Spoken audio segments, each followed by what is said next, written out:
Hi అండి, అందరికీ నమస్కారం. Welcome back to Reetamesh cookings. ఈరోజు నేను చెప్పే రెసిపీ వచ్చేసి వెజిటేబుల్ బిర్యానీ అండి. దీన్ని నేను చాలా సింపుల్గా, చాలా టేస్టీగా, చాలా తొందరగా అయిపోయేలాగా నేను కుక్కర్లో చేసి చూపిస్తున్నానండి. మీరైతే తప్పకుండా ఈ రెసిపీని నేను చెప్పిన విధంగా అయితే ట్రై చేయండి. ఇది సింపుల్గా మనం లంచ్ బాక్సుల్లోకి, మనకి పిల్లలకి తొందరగా చేసి పెట్టడానికి చాలా ఈజీగా చేసేసుకోవచ్చండి. ఇది బ్యాచిలర్స్ కూడా చాలా ఈజీగా చేసుకోవచ్చు అనమాట. ఇవన్నీ సింపుల్గా మన ఇంట్లో, ఇవి ఎప్పుడూ మన దగ్గర అందుబాటులో అందరికీ ఉంటాయండి.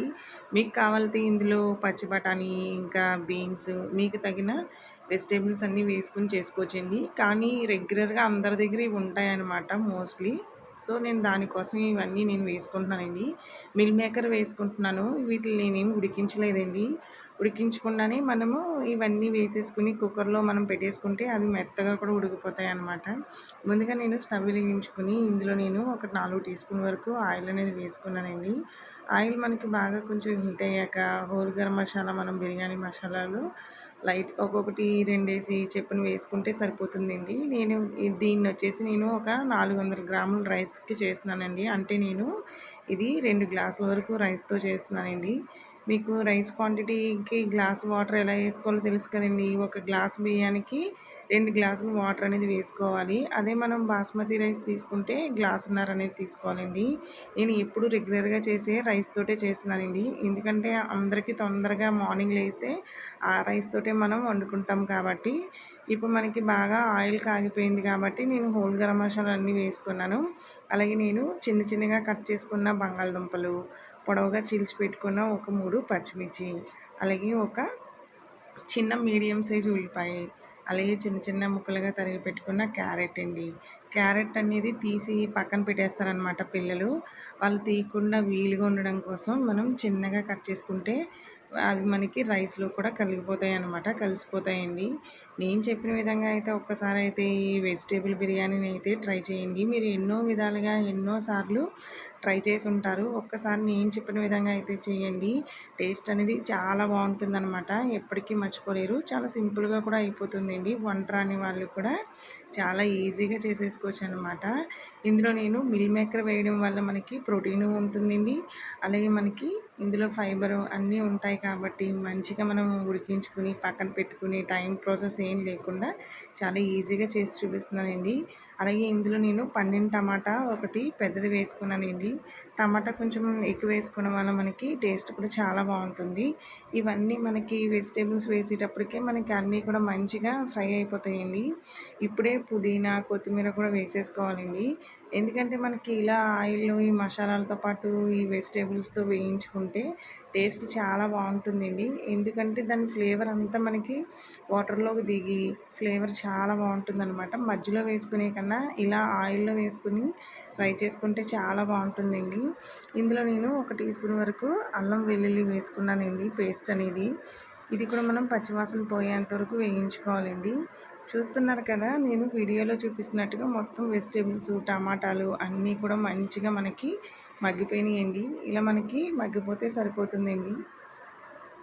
చూసారు కదా, మనకి ఆయిల్ అంతా కూడా బాగా పైకి తేలింది. ఇప్పుడు నేను 2 గ్లాసులు బియ్యం అనేది కడిగి పెట్టుకున్నానండి. ఒక 20 నిమిషాలు కానీ మీకున్న టైం బట్టి కనీసం ఒక పావు గంట అయినా సరే రైస్ అనేది నానబెట్టుకుంటే మనకి రైస్ అనేది పొడి పొడిలాడుతూ మనకి ఉడుకుతున్నప్పుడు మనం వడ్డించుకునేటప్పుడు కూడా చాలా పొడి పొడిలాడుతూ వస్తుందండి. రైస్ అనేది ఒక పావు గంట అయినా మీరు నానబెట్టుకోండి.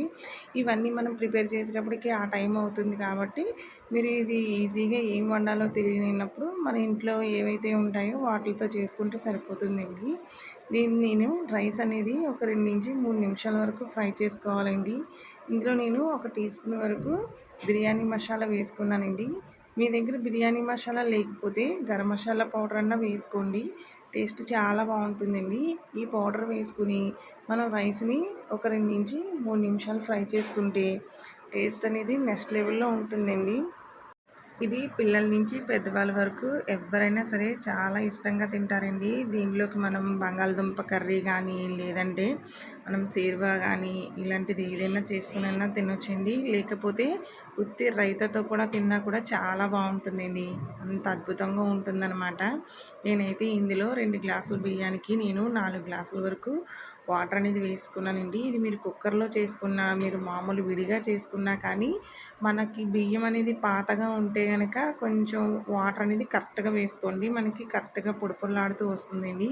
ఇప్పుడు ఇందులో నేను రుచికి సరిపడగా ఉప్పు అనేది ఇప్పుడే వేసేసుకోవాలండి.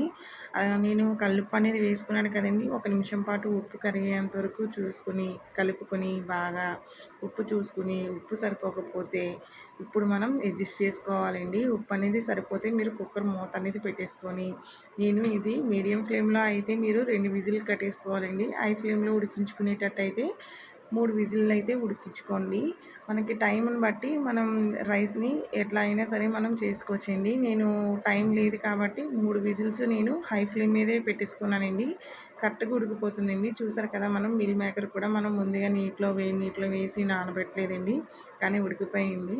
ఇలా చాలా సింపుల్‌గా చేసేసుకోవచ్చండి ఈ వెజిటబుల్ బిర్యానీని. మీరు కూడా తప్పకుండా ట్రై చేసి ఎలా వచ్చిందో నాకు కామెంట్ బాక్స్‌లో తెలపండి. చూసారు కదా! నేను వేడి వేడి దాని మీద వేస్తున్నా కూడా రైస్ అనేది చాలా పొడి పొడిలాడుతూ వచ్చేస్తుంది కదండీ! చాలా సింపుల్ అండి. ఇదేం మనం ఏమి కష్టపడిపోనవసరం లేదనమాట. మనం ఇంటికి ఎవరైనా గెస్ట్‌లొచ్చినా వీకెండ్‌లో మనం ఎప్పుడైనా ఇలా చేసుకోవాలన్నా కూడా చాలా సింపుల్‌గా చేసేసుకోవచ్చండి. నేను చెప్పిన విధంగా అయితే ఒకసారి అయితే ప్లీజ్ ట్రై చేయండి. ఈ వీడియో మీకు కనుక నచ్చినట్లయితే ప్లీజ్ లైక్ చేయండి, షేర్ చేయండి. ఇంకా ఇలాంటి టేస్టీ రెసిపీస్ కోసం నా ఛానల్‌ని అయితే ప్లీజ్ సబ్స్క్రైబ్ చేసుకోండి.